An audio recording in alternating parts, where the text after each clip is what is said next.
Welcome back to the Imperfectionist Podcast. My name is David Rendall, and I'm excited about a new book that I'm reading. I'm not going to have time to go through all of it today. Just started it, just got it, just saw an article about it. I think I remember seeing something about it on social media a little while back, but it's called Rare Breed. Rare Breed. The subtitle is A Guide to Success for the Defiant, Dangerous, and Different, so you can see why I might like it, but I'm going to be more specific. It's by Sonny Bunnell and Ashley Hansberger. I'll just read you a quote that'll tell you exactly why I like it, because it's the exact idea of the freak factor. The things that make us different, that other people consider to be weaknesses or vices, can in fact be the sources of our greatest strengths. So, I mean, I am upset they stole my idea and they wrote their book much later than I did, 2019 instead of 2012. But I'm really excited about it. It's cool when somebody else kind of discovers the same thing. They do a really good job of communicating it. I'm enjoying reading it. They said everybody told them to change when they were young and starting their marketing business. And they said we did the opposite. Instead of burying our vices like our obsessive perfectionism, rebelliousness, and weirdness, we made them our selling points. We were focused on being who we were, not who we were supposed to be. Just so good, right? And then their dad, this is great. They were having trouble and people were telling them to change when they were young and starting their business. And a lot of people were saying they should change, be more normal, be better, right? And their dad, one of the dads said, the ones who get you will never forget you, right? Other people will hate you. Some may hate you, but the ones who get you will never forget you. That's a great line. The ones who get you will never forget you. So Rare Breed by Sonny Bunnell and Ashley Hansberger. I'm a couple chapters in. I'm loving it and wanted to share that with you today. All right, so I think we're going to do part 2 on personality. Got a lot of great feedback, some really good responses on social media, saw people sharing it, saw people liking it. And it's one of my favorite things to talk about. It's part of the reason I started this podcast. It's something that I don't really talk about in as many of my keynotes. It is something I am starting to talk about in my Amplify keynote. And it really connects with people because there's a lot of misunderstandings about what personality is, and that ends up impacting negatively our ability to live the lives that we want. So let's get started with this week. I did want to follow up. Part of what I said last week is that our personality isn't our behaviors, it's our preferences, right? And we don't have a work personality and a home personality. And if you didn't listen to that, I encourage you to go back and listen to that before you listen to this week's. And I said it's kind of like clothes. We might wear different clothes. We might need to wear a different uniform. People who do real serious jobs, like people in the military, and people who do really intense jobs, like professional athletes, or like you just saw in the Olympics, you might wear really special clothing, really special equipment and outfits at work. So your clothes might be different at work, but your body's not different at work, right? You might wear different clothes at home, but your body's not different at home. Your body stays with you wherever you go. Your personality is the same. It stays with you wherever you go. And I thought another example related to clothing would be like shoes, right? Sometimes I saw recently a speaker kind of surprised me. They had some of those secret high tops where the shoe is just made different on the inside. So it's like they're wearing a heel or a platform shoe, but they don't want people to know it. So that person definitely wanted to look taller than they were. But just because you're wearing special shoes doesn't make you taller. It lifts your height for that moment. But your body isn't that height. It's only when you've added this special thing on. So if you're wearing high heels, you're not taller, you look taller, right? You haven't changed who you are, you've changed the way you appear. When you change your behaviors, you haven't changed who you are, you're just changing the way you appear. And let's keep it going. Like if you were on stilts, like at the circus, nobody goes, oh my gosh, that guy's 10 feet tall. They go, that guy is wearing stilts. And let's keep going. If you're on the third floor of a building, nobody says, oh my gosh, that person is 30 feet tall. They say that person is, if you're on a ladder, nobody says that person is 10 feet tall, 20 feet tall. Okay. If you're in an airplane, nobody would say, everybody isn't on the airplane. Oh my gosh, we are so tall right now. So we get that idea, and I thought that was just another way to kind of reinforce that sort of what we put on or where we go doesn't make our personality different. It can make it look different, but it doesn't fundamentally change who we actually are, just like our body doesn't change in those situations. So today we're going to talk about, you might be saying, okay, so it's our preferences. Where do those preferences come from? And one of the big misunderstandings about personality that we're going to focus on this week is that personality comes from, those preferences come from your environment, from your circumstances, from your family, from the way you grew up. And I am going to argue that that is not true at all. In fact, it's the opposite. It is not your environment or your circumstances that shape your personality. Now, do they shape you as a person, have an influence on you as a person? Absolutely. But as far as personality, and this is crucial for the things we're going to talk about, you might say, well, what does it matter then? Because it does matter, and we'll talk about that. So people think, so I'll give you an example. Somebody will say, oh, well, Dave, and this is, by the way, this is the classic nature versus nurture, right? Now, again, am I saying that nurture doesn't matter? Absolutely not.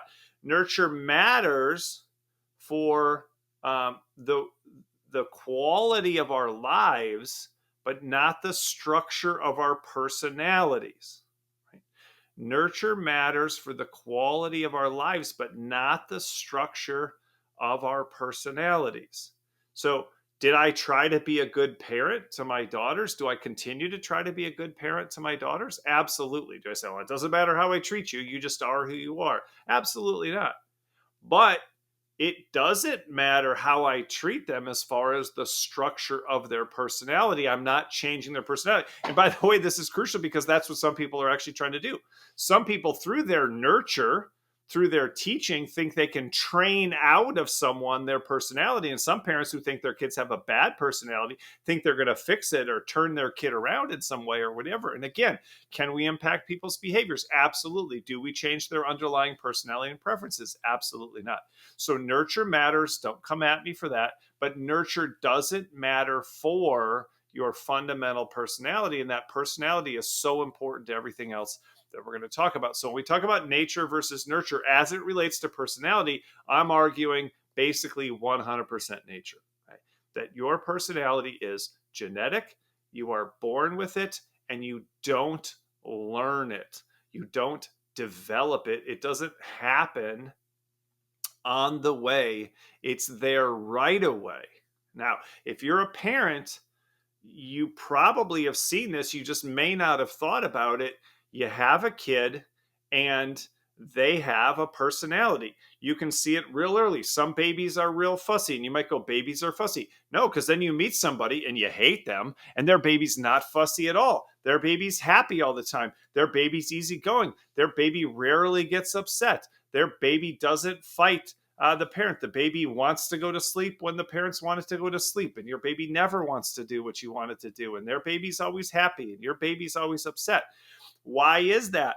Because some people, and a baby is a person, have a relaxed, easygoing, go along kind of personality, and other people have a very particular, we talked about this last week, they have strong preferences, and when they're not getting what they want, they're really upset. And that same thing is true with babies, because babies are people and their personality is their personality from very young. And whether you realize it or not, you're responding to you're bigger, stronger, faster as a parent than your baby, but your baby is having a huge influence on you through their personality, because they already have the preferences that they will have about the life that they want to have from the day they're born, right? From the day that they're born. And that might sound outrageous, but if you've been a parent, you've seen that.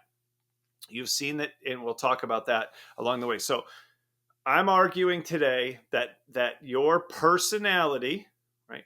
Now, let me give an example, because to be clear about why I'm saying nurture matters, but it doesn't matter for our personality. So the Olympics just happened.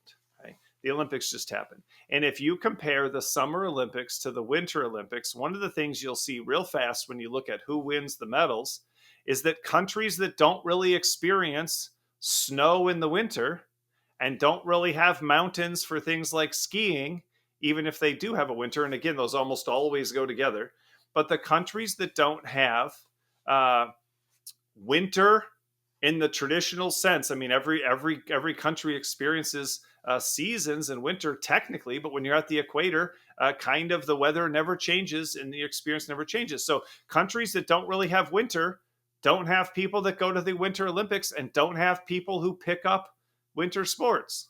Right now, so your circumstances definitely matter. Your environment definitely matters. What people around you are doing matters. If there's no one to train you to skiing, that's why, and we'll talk about this some other time, that's why Cool Runnings with the Jamaican bobsled team was such a sensation, because it was so interesting and surprising to people that some people from the Caribbean were trying to do a winter sport when their country doesn't have any way to train for that winter sport and doesn't ever have snow. No matter what happens, there's no circumstance under which Jamaica gets snow. So nurture matters. And then when you look the opposite, the countries who do have the most severe winters, Scandinavia, Canada, places like that, and the people with the steepest mountains and the highest mountains and the snowiest mountains and the biggest ski cultures and the big outdoor winter cultures, they dominate the Olympics in the winter, and they might be smaller players in the summer Olympics because winter is such a big deal. So people who have an active personality, who are drawn to athletics, then the circumstances that they're in will have a big impact on how they express that personality and that preference to be an active person who takes on challenges, a competitive person. So activity level preference, that's personality. Competitive level preference, that's personality. How you express it is influenced in a dramatic way by your circumstances and by your environment. But we make a mistake if we think, oh, my personality changed because of my circumstances. No, it didn't. You may express it differently because of your circumstances, because of what you just have access to and those kinds of things. But that underlying, again, the body that you're bringing to those activities doesn't change because of that, right? Who you are doesn't fundamentally change, but how you express it might. So nurture matters. It just doesn't affect personality. And I'll actually argue this. I'll go one step farther. Your personality actually starts to act on those circumstances, starts to act on that environment. So, for example, if you have a really strong-willed child with a real strong personality and real strong preferences and a real desire for independence and autonomy, if you have a child with that kind of personality, their personality and them expressing those preferences is actually going to start influencing you as a parent. Bill Gates's parents basically just acknowledged that at some point in his childhood, they gave up on parenting him and decided he could not be managed and he could not be parented and he could not be controlled. And they just let him do whatever he want at some point as a child. So not only was his personality not driven by the parents that he changed fundamentally, because there's very few parents who are just like, this isn't possible. We just can't do this. This person is ungovernable, right? Now, so that happened. His personality changed the way his parents behaved, and that ultimately changed his circumstances and his competitiveness, his drive, his ambition, his obsessiveness have also changed not only his circumstances, but the circumstances of people all over the world through his foundation, through his companies. He changed the world. The world didn't change him. who he was. He acted, his personality pushed him to be someone who acts on the world instead of somebody who takes whatever the world is given. And the world is different in a lot of ways because of his personality. So not only is our personality not sort of a victim of circumstance or not driven by circumstance, our personality oftentimes drives change in our direct and even the broader circumstances in which we live, because his parents just fundamentally were like, we can't do this. And they just let him do his own thing. Now, does circumstances matter? Does nurture matter? Does opportunity matter? Do the things around you matter? Yes. One of the things that Malcolm Gladwell argues in his book Outliers is that Bill Gates is so good at computers and is such an outlier financially and in a bunch of other ways because he had access to computers at a time when nobody had access to computers, and he had unlimited access to computers when just even time on a mainframe computer was very, very expensive and most people couldn't afford it.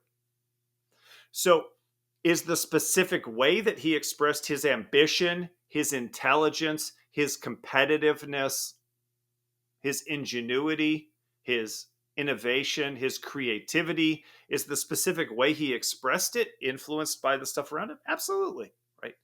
But access to a computer didn't make Bill Gates competitive, ambitious, whatever. It didn't form his personality. It gave him an outlet for that personality. Right? So circumstances matter. Absolutely. The way you're treated matters. Absolutely. But notice how that story I gave, Bill Gates actually was influencing, his personality was causing him to influence others more than to be influenced himself. And so even if you want to argue that there's some kind of impact from the outside, personality doesn't just absorb what's going on around you. This is a good way to think about it. It also puts things out into the world. It also fights back. So, and again, when somebody has a real strong personality, they're going to fight back even harder because they have really strong preferences and they don't want to give up doing what they prefer. And again, if you have children, you've probably seen that. But even if not, if you're in any kind of relationship, you've seen that sometimes you want things to be a certain way. You have a strong preference and the other person has a strong preference, and there ends up being conflict about that. And somebody might give in and somebody might not give in. And that's somebody's personality exerting itself, right? On the world around it, instead of just being like, well, I guess somebody else, this is the way the world is, so I guess this is what I have to do.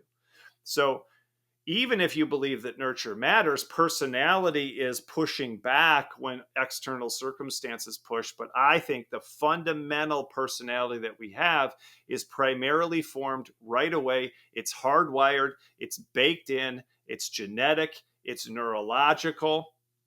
And it's not changed by circumstances. Lots of aspects of our life are, but not our personality, just like we take the same body to work. Now, the difference is you might say, oh, well, our body changes a lot as we grow from a newborn into an adult. Absolutely.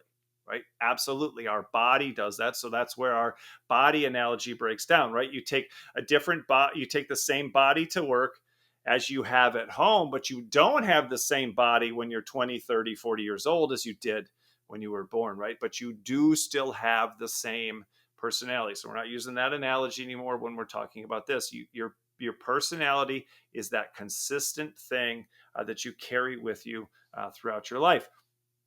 And another thing that's consistent is we are not sponsored by Liquid Death Mountain Water.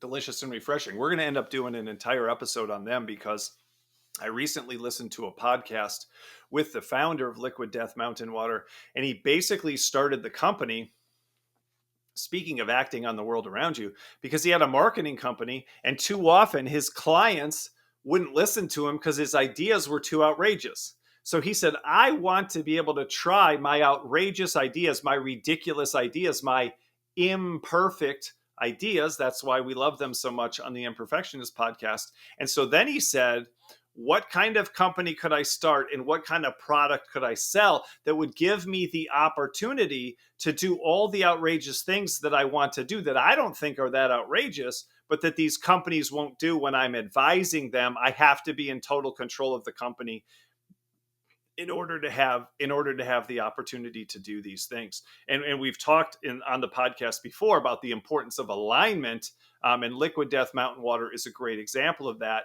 The founder said, I can't find the right fit to have full expression of my personality, my preferences, my ideas. So I'm going to create that fit. And he went on to produce Liquid Death Mountain Water, not because he thought the world needs a different water solution, although he did see that opportunity, but because he wanted the opportunity to express who he was in the world around him. And he's had a lot of success. So, Murder Your Thirst, Death to Plastic, Liquid Death, Mountain Water.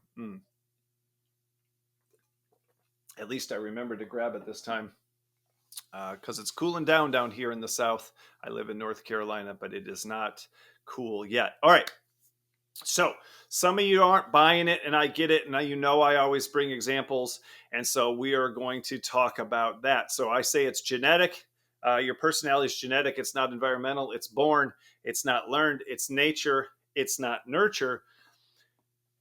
But the stories we hear people tell about their personality oftentimes seem to make a lot of sense. And they seem to illustrate that, it does seem like you kind of got your personality because of the family you grew up in or because of your parents or whatever. So let's look at some of those stories that are really common and you've heard them and you might even tell them. And I'm going to tell you about one that I used to tell. And so, by the way, what I'm telling you now isn't what I believed along the way.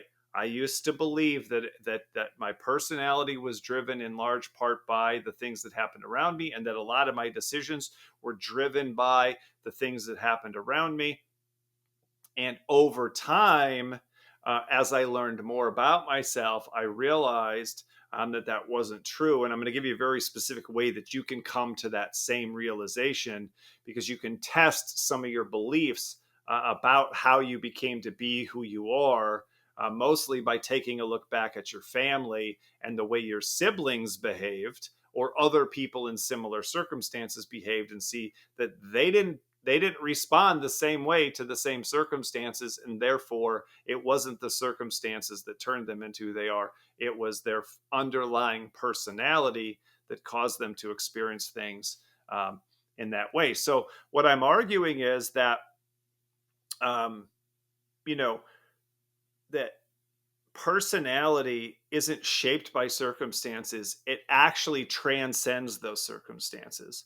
I said that it can actually shape those circumstances. And I think what it actually does is personality is revealed by our circumstances. So, for example, you got a little kid, you don't notice that they're competitive until you sign them up for T-ball when they're 4 years old, or you sign them up for gymnastics when they're 4 years old, and you find that your kid wants to dominate everybody else in that sport, and that you have one of the most competitive human beings on earth, right? Signing your kid up for gymnastics doesn't make them competitive.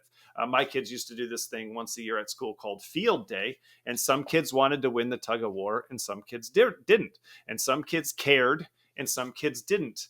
So putting a kid in the tug of war at school with the other kindergartners doesn't make them competitive. If somebody's laid back and easygoing, they were laid back and easygoing during the tug of war. And if they were hardcore and wanted to win, they were hardcore in the tug of war. So the circumstances didn't create the personality. They revealed to you the personality, either to you about yourself or to you about other people, like your children or your spouse or your partner or your friends or whatever it happens to be.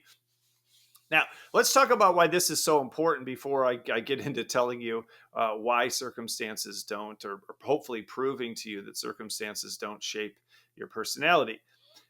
Because what I saw after the tug of war, and this is a 100% like real example of me watching this, is one kid who doesn't care that he lost the tug of war. So this little kindergarten, it literally was kindergartners. They put the two kindergarten classes up against each other as though that was some kind of fair fight. And sometimes they even let the parents get involved, which is super weird. And so this parent is walking away from the tug of war with one of the kids who lost the tug of war. And that kid does not care at all.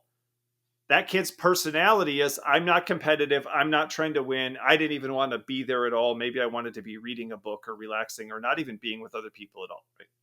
The parent's personality is competitive, and my kid needs to be tough, and they need to be strong, and they need to fight, and they need to try, and they need to always give it 100%.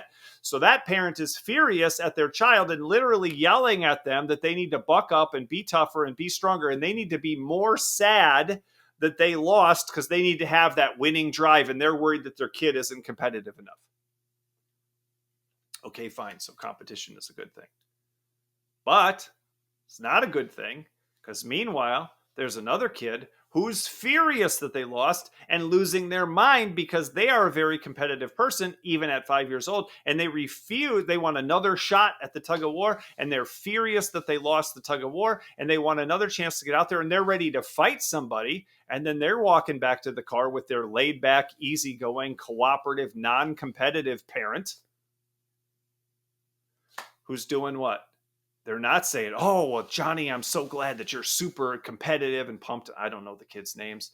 All right. But whoever the kid was, they didn't encourage them for their competitiveness. What do they do? Hey, relax, settle down, take it easy. It's just kindergarten tug of war. Don't worry about it. What did both parents do? They refused to accept and appreciate, we've talked about this before, their kid's personality, their kid's response. The kid's preference was, I don't care. The other kid's preference was, I care a lot. And both parents were like, don't be like that. The one person wanted their kid to care more. The other person wanted their kid to care less. And they both thought that they could somehow influence it by telling them how much they should or shouldn't care about winning. And they can't. You can't, because it's hardwired into that kid to be upset about losing. It's hardwired into that other kid to not care about losing. Now, they might start trying to care. That's behaviors. Trying to act like they care to make you happy because you're their parent, but you're not changing who they are on the inside, and you're not turning that one kid into an Olympic athlete who wants to destroy all of his competitors. You're not turning that girl into an athlete who wants to destroy all of her competitors. You're just fighting with that person about being the right amount of what you think is important. And so, again, your personality is affecting your perspective on what you want your kid's personality to be, and neither one of those things are going to change. That one parent is not going to be more competitive. The other parent isn't going to be less competitive. That one kid isn't going to be less competitive. The other kid isn't going to be more competitive. This is why this stuff matters. So what you're trying to do as a parent, what you're trying to do as an employer, what you're trying to do as yourself, is you're trying to observe those preferences in that personality and then try to give the person the best opportunity to express that personality effectively throughout their life. You're not trying to change that personality, because you can't change that personality, because it's born, not learned. It's genetic, not environmental. It's nature, not nurture. Now, if your kid punched somebody in the face after they lost because they're so competitive, can you teach them that physical violence against others when you're angry isn't correct? Absolutely. You're changing the behavior, but you're not changing the underlying competitive drive. And in fact, that's the way you would do it. Instead of telling them to calm down and relax and not get upset and not fight other kids, what you say is, wow, you're super competitive and that's awesome, but you cannot express that competitiveness through violence against other innocent people. But there's jujitsu, there's karate, there's boxing, there's ultimate fighting, there's football. If your kid is super aggressive and super competitive, there's the military. There's environments where that kind of behavior is fostered and very, very appropriate. It still has limits, but it is a lot more conducive to that person's personality than other situations. So you're not trying to change their personality. What you're trying to do is guide and harness the positive use of those underlying characteristics.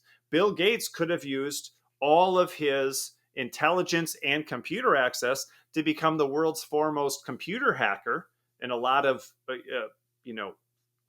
successful and legitimate computer scientists did that at some point along the way because they were goofing around and stuff like that. I think there's a famous story about some of the early computer um, entrepreneurs hacking the phone system. I think it was Steve Jobs and Steve Wozniak getting in trouble for hacking into the phone system and finding a way to use tones to make free long distance calls or something like that.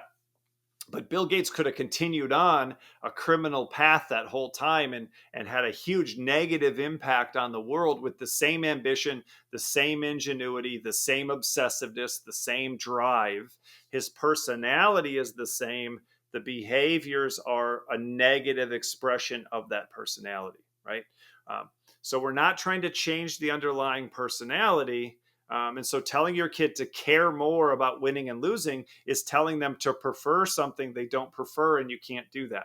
But you can influence the way that people behave with their personality. But again, what we oftentimes want people to do is stop behaving in any way that's consistent with their personality because we don't like it or it doesn't fit with what we want. And that's not really what's going to happen. At some point, a person needs to express their personality. They need positive outlets to express their personality. And as a parent and as an employer and as a partner, we need to give them permission and even help to help them find opportunities. Remember the story I told you before about Thorkill Son and his son with autism, and he built a whole company for his son that allowed his son to be hyper focused and do the same thing over and over again. It allowed him to be autistic, to express his autism in a way that was functional and valuable within an organization. But that didn't exist. Thorkill Son had to create it because he wanted his son to live in a world where he could express who he was instead of having to mask or hide who he was. So let's get to the root of why we think that personality is nurture instead of nature, why we think circumstances and environment are so important. And it's because of stories like this. So when you ask somebody about themselves and they're telling you about their personality and they're telling you about why they have that personality, they are oftentimes going to tell you a story like this. So let's say somebody's really extroverted. Again, extroversion, you can listen to the last one, but I'll give you a quick reminder. Extroversion, and oftentimes people have heard this in general society, but again, I don't want to make any assumptions. Extroversion means you're more interested in hanging out with people, lots of people, and people you don't know. The more extroverted you are, the more interested you are in people you don't know. Being around a lot of different people, that's an exciting kind of thing. And the more active that you are, those are all examples of extroversion. You prefer those kinds of situations that give you the opportunity to do that. So you ask somebody, why are you so extroverted? Why is your personality like that? Or they want to explain to you, wow, you're really extroverted, right? And they say, oh, and they want to tell you why. And so what do they say? They say, I grew up in a big family, lots of brothers and sisters. There were always tons of people around. My brothers and sisters were bringing home their friends and their boyfriends and their girlfriends and their family and cousins around. And I got lots of aunts and uncles. And so not only were there a lot of kids in my family, but we had a lot of extended family, and family was very community oriented. So we always had tons of people around. So when you grow up in a big family like that, tons of people in the house, tons of people around all the time, I just learned to like interacting with people, and I learned to like that environment, and then I became an extrovert when I chose to be an extrovert, right? They'll rarely say that last part about chose, but they say, I learned to be an extrovert in that environment. And that sounds super normal, and it makes a ton of sense, except it's completely wrong, right? Because, and here's how you know it's wrong, and it's perfect because you have a perfect test for it because they have lots of brothers and sisters. And so you say, oh, that's interesting. Okay, so is every single child, every single sibling that you have, every single child in that family, are they all super extroverted too? Oh, no. I mean, I got a sister who, we haven't even seen her in years, and she basically lives out on her own, in the borderline wilderness, and goes to town once a week to get supplies. And she doesn't like to interact with anybody, and she's a real loner who likes to do her own thing. She's not even in a relationship. She doesn't have any kids. She, does her own thing. She works from home. She works the land, whatever, right? She's an extreme introvert. Her preferences, she has a strong preference for being by herself. And here's the great thing. If you go ask her why, she'll give the same explanation that her brother gave for being an extreme extrovert. She'll go, "Oh, good question. Here's the answer. I grew up in a huge family and I had tons of brothers and sisters and cousins and aunts and uncles and boyfriends and girlfriends and friends and neighbors and relatives were always around. And it drove me insane because that was not my personality and my natural preference," but they wouldn't say that part. "It drove me insane. And so I decided when I was an adult, I was never going to be around that many people ever again. In fact, I was going to hopefully be almost completely alone all the time. I hated every moment of that growing up." And this is the whole episode. Because if the same exact series of circumstances caused people to move in two completely opposite directions, and you would also find, let's say there were 8 kids in that family, you'd probably find one of each along every part of the spectrum.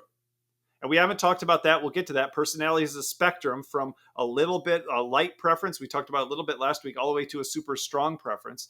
It's not just, are you an introvert or are you an extrovert? You can be a very slight introvert and you wouldn't look a lot different than a really slight extrovert because you're very, very close on the scale. But let's say this family has 8 kids. You might have an extreme introvert, an extreme extrovert, a couple of slight introverts and slight extroverts. They're kind of in the middle, kind of similar to each other. A moderate introvert and a moderate extrovert who are a little bit more into those things, but not all the way as far as the other one. You might have 8 people all on different parts of the spectrum because they all have different personalities, because they were all born with those different personalities, and being in a big family didn't change their personality. Their personality transcended their circumstances. And when they had the ability to live the life that they wanted to live, some of them chose to live a similar life because it turned out their circumstances growing up were perfect for their personality because they were extroverts. And other people chose to change their circumstances because their circumstances were terrible for their personality. And when they had control over their circumstances, they expressed their personality. And by the way, they probably did it all along the way. You could probably see that girl was an extreme introvert at a very young age, locking herself in her room, trying to find space in the room if she shared it with other people, trying to go to other places, go to a friend's house where that friend was an only child or didn't constantly have people around, trying to go to places like the library that were quiet and didn't have a bunch of people trying to interact with her that she didn't want. She probably was trying to express that personality all throughout her life. And she probably experienced significant pressure from the other people, again, to be a good kid and a good person by being more excited about interacting with other people and by learning to enjoy it and learning to be better at interacting with other people, and on and on and on it goes. So that's our first example. And we could keep doing this all day long with different personality traits. The person says, "I am this way because my family was this way." And it's not true, because if that was true, then every child would be exactly the same and they'd have the same preferences and they'd have the same degree of those preferences. And you certainly wouldn't see complete opposites. And you certainly wouldn't hear people explain the same thing, because then you think, okay, then everybody in big families should be extroverts, and then every only child should be an extreme introvert because they never had anybody around at their family and they didn't have tons of people around and they didn't have tons of people visiting and their family wasn't a big hub for all this stuff. So they had a lot of time to themselves. Well, no. Sometimes you're an introvert and you're born an only child and it's the perfect life for you because you have the whole world to yourself and you can pretty much have what you want and there's nobody there to disrupt you expressing your preferences, and you got 2 people who are pretty interested in what your preferences are. But if you're an extrovert, here's what happens. You're an extrovert, you grew up as an only child. People say, "Was that awesome because you got whatever you wanted?" And they say no. And then when I could have kids, I had a bunch of kids because I wanted my kids to have friends, because when I was a kid, I wished I had more brothers and sisters. Somebody else grows up an only child, loved it, And when they have kids, they have one because they think having one is awesome. Because when I was a kid, I loved it, but you don't know what the kid's personality is going to be. You just know that you loved it. And you probably think, oh, it's because I was an only child that I like being alone. And it isn't. There's plenty of people who are only children, who are extroverts, who want to be around other people. And it probably drove their parents crazy, because their parents think, why can't you, and especially if their parents are introverts, why can't you be alone? Why can't you be quiet? And that's where personality really starts to get interesting, is when it interacts. If you have two very introverted parents who like to be quiet, who like to be calm, who like to be relaxed, who like to be alone, who don't like to be super active, who don't like to have a lot of people around, who don't have a lot of gatherings, they don't, as everybody in HGTV does, they don't love to entertain, then if you're a child who loves to be around people, who loves activity, who loves to be in motion, who loves to be talking, who loves to be interacting, they're going to put pressure on you to not be like that, because in their mind, it's good to be introverted, and they believe that it's somewhat trainable, and they're going to try to teach you to like being alone and like being quiet and like relaxing, when that's a huge mistake, because you can't change somebody's personality. Can you force someone to not be around other people when the child's really young? Yeah. Can you have them in their room a lot? Can you not invite people over? Can you restrict their activities? Absolutely. Can you ask them to be quiet because you don't like a lot of noise? Absolutely. Are you changing their personality? No, you're changing their behavior, and you're also harming them by limiting their development and not allowing them to express their personality, and by teaching them that there's something wrong with their personality, which is why we talk about this on the Imperfectionist Podcast. Most of the things we talk about as imperfections are fundamental to somebody's personality. They didn't choose them. And we're going to talk about this in a separate episode. There's nothing wrong with it, but we think there is, because we have a different preference. We have oftentimes an opposite preference that we think is a good thing. And we think, and this is crucial, that they somehow chose it. Right? This would all be easier if it was like height. And this is a great way to think this week about what we're talking about this week. Height is mostly genetic, somewhat environmental. It's not a perfect example, but you certainly don't choose it as you grow older, right? If you don't have enough nutrition, it'll affect your height. If your parents don't have enough money and you live in a poor country, it affects your height, because there's all sorts of financial and environmental things that will influence exactly how tall you are. But there are very tall people in very poor countries, because height is tremendously genetically influenced. But beyond that, the person themselves never chooses their height. And so parents, hopefully, unless they're insane, never try to get their child to change their height, and never get mad at them for not having, quote unquote, the right height, right? So height is nature. It's born, it's genetic. And if you have a couple of short parents, even if you live in the wealthiest country in the world and you have the best nutrition in the world, you're almost certain to be short, because that's the genetics that you got. And so there's a massive genetic component to height, but also we don't choose our height. And so you can't yell at a child to be taller. You can't yell at a child to be shorter. You can't yell at a child who's small or tall to be medium-sized instead. And it's the same with personality. And you would recognize how problematic that would be for your child if you were constantly shouting at them to choose a different height than the one that they have. Right?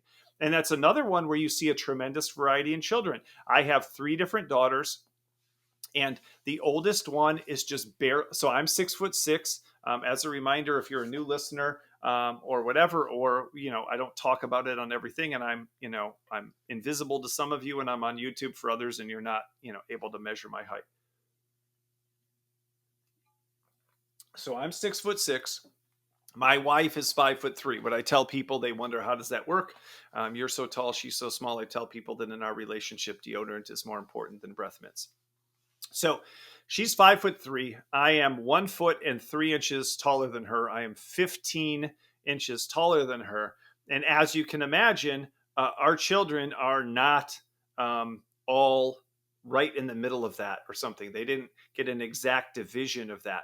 So my oldest is 5'5". She seemed like she's going to be tall as she grew up, and she was tall compared to the other kids until about 13 years old. And then boom, she stopped at 5'5". Okay. So she's taller than my wife. Good genetics coming from my side. Height genetics, I shouldn't say good, but height genetics coming from my side. Also good nutrition and other kinds of things. And we had enough money to make sure she was well fed and got good medical care, those kinds of things. So she's 5'5". So she's taller than her mom. Next kid, right?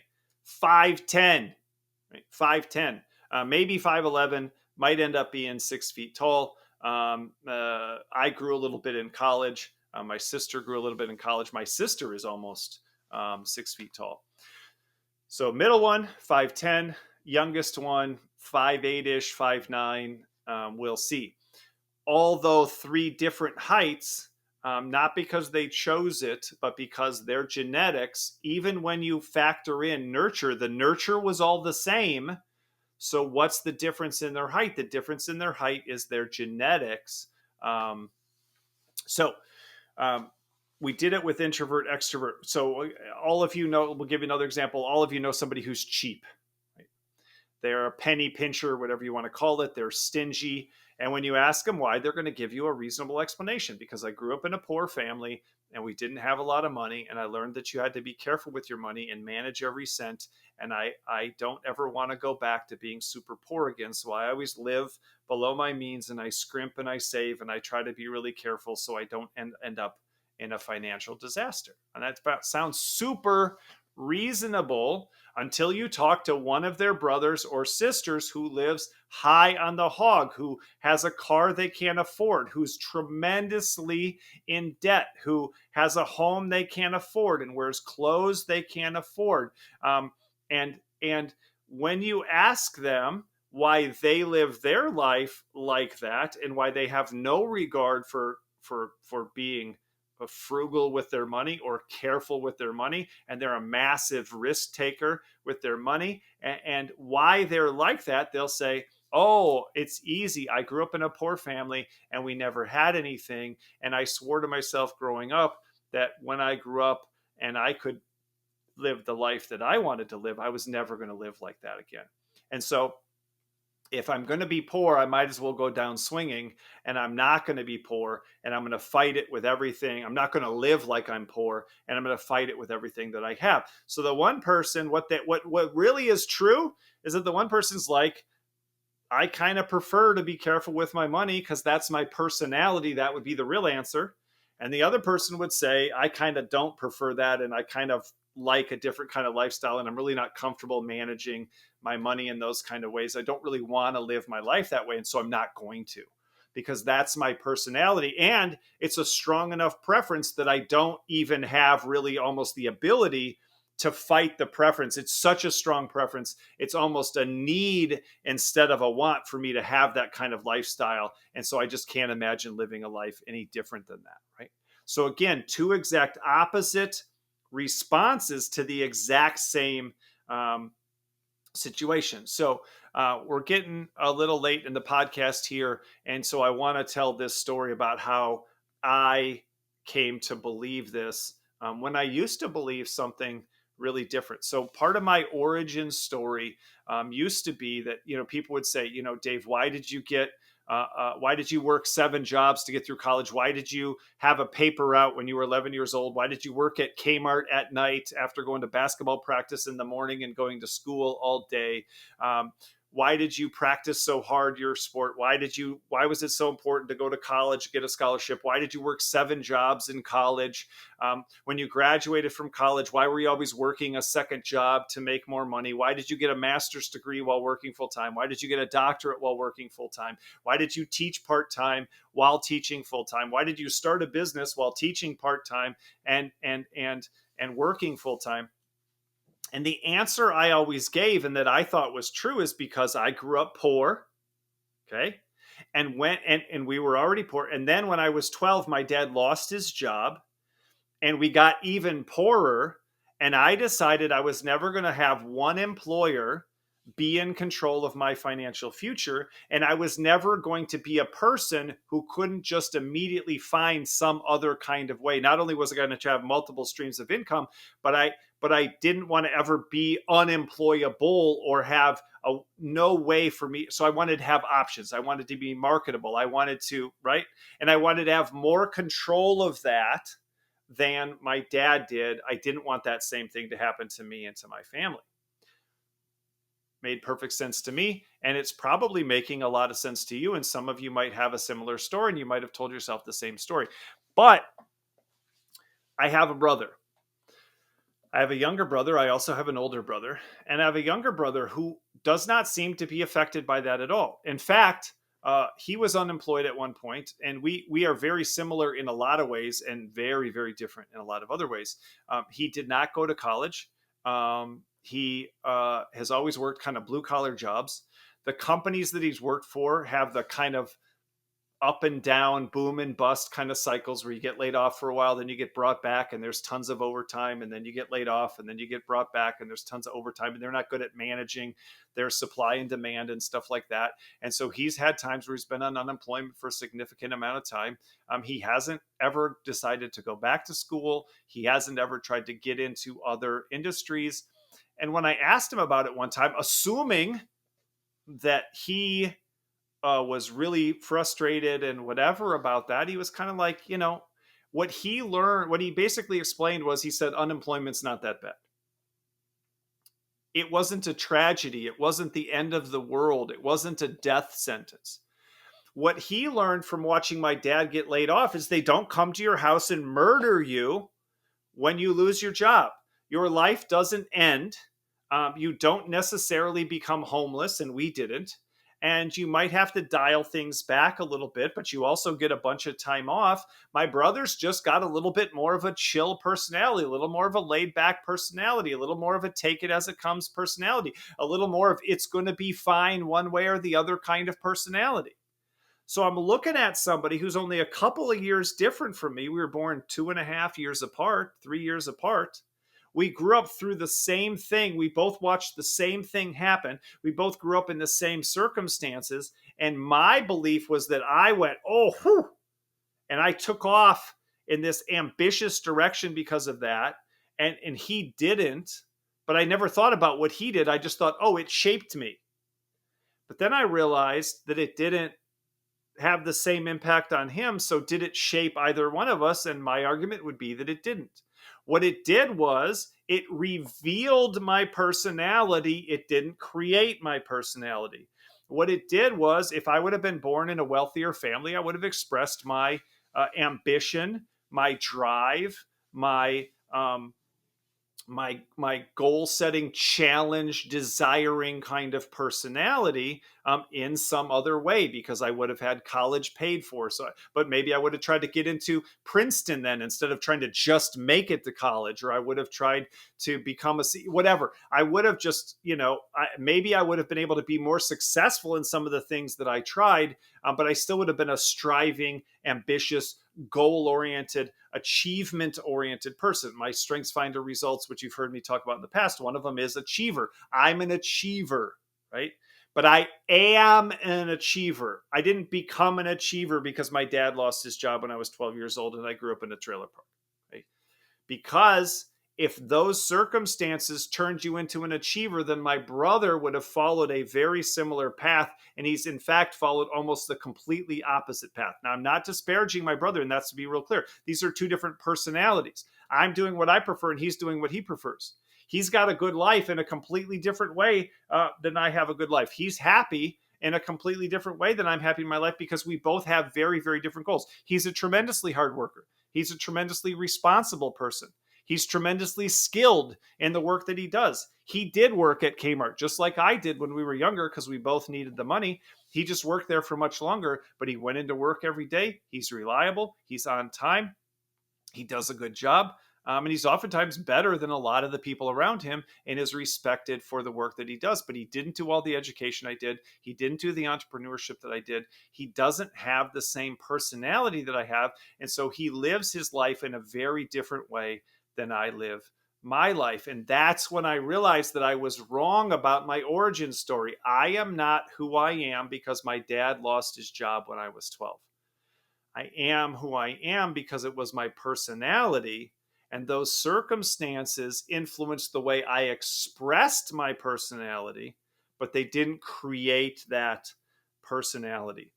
I do a lot of presentations for people in the military, and they get this real fast because you'll hear this just explanation about just this same kind of thing. My environment caused me to be this way, over and over. So let's go back to the Winter Olympics. Does everybody in countries with big winters enjoy winter sports? And the answer is no, because everybody in every country doesn't enjoy sports. So saying if you're in a winter country, you're going to become a skier, that's not true. Um, so your circumstances do not determine how you turn out. In fact, what a lot of people do who live in winter countries, they move away from winter countries. America is a country that has a wide range of ecosystems. And so I moved from Wisconsin, which is a very wintry state. It has a very long winter and a very harsh winter. I mean, part of it almost touches Canada and is farther north than a lot of parts of Canada. I didn't want to live there, so I moved to a southern state where the environment was more conducive to the life that I wanted to live. So just being in an environment doesn't make you who you are. And in fact, you're going to make decisions based on who you are that will change your environment, either by changing it, by exerting an influence on it, or by leaving that environment and going to find a different environment, which is alignment, which is something we've talked a lot about. So I'll give you one last example. Well, I'm not going to give you one last example. I'm going to give one last, people are thinking, I still don't buy it. So you might be thinking, what about things like trauma? What about things like abuse, right? Are you saying that that doesn't have an impact on people? Well, I already said your environment has an impact on you, right? And certainly trauma is terrible and it shouldn't happen. And I wish it didn't happen, especially when it happens between people, like with abuse and things like that. But when it happens, even something like that, something like abuse, oftentimes simply reveals the personality. I know about this because I've seen some of this in my extended family.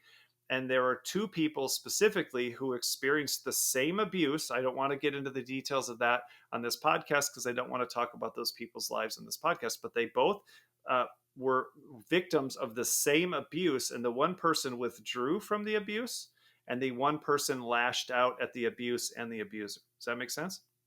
And it's because the one person had a withdrawing personality and the other person had an attacking personality.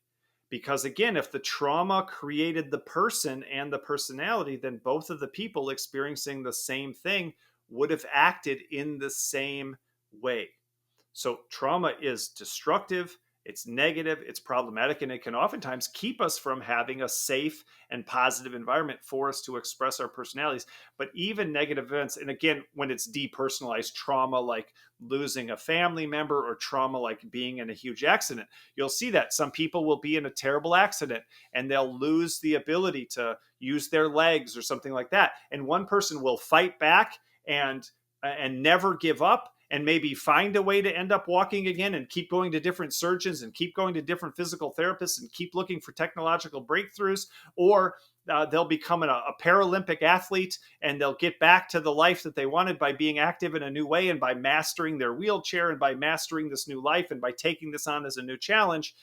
They'll exert their personality onto this trauma that they've experienced, and someone else will go, I was in an accident, can't use my legs, so I got miserable, got depressed, gave up. There's nothing else I could have done. Well, there is something else you could have done, but you probably had a little bit more of a, this is what I get, this is the way life is, there's probably nothing I can do about it kind of personality, an accepting personality, which again, there's nothing wrong with, because acceptance, if it is a disability you can't do anything about, is pretty important. This is the way my life is now. I won't be able to walk.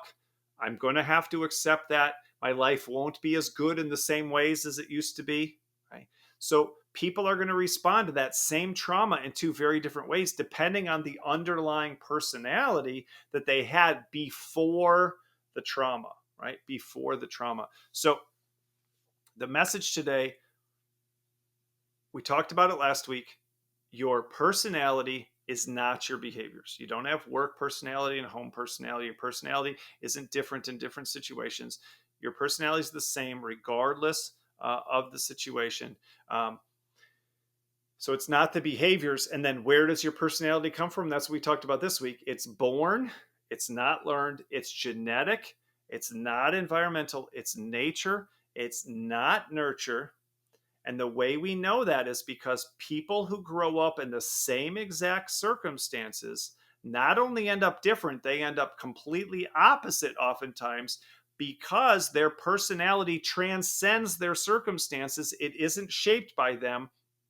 Their personality actually shapes other people's behavior and end up shaping the environment around them, but it can't shape other people's personalities. Other people's personalities are unshapable as well. Our personalities are revealed by our circumstances, but they aren't created by those circumstances. And we know that because people who grow up in the same situation turn out completely differently. And I want you to know I've put a lot of thought and a lot of energy into this idea. I'm not just throwing out something that I saw online because, like I said, I used to believe that same thing. And my whole origin story, part of my whole identity that I would share people, is based on this one sort of pivotal event, the general event of growing up poor, and then this pivotal event of then being even poorer and watching my dad lose his ability to take care of our family for, I think, over a year, and feeling that that was devastating and terrible and awful and something to be completely avoided.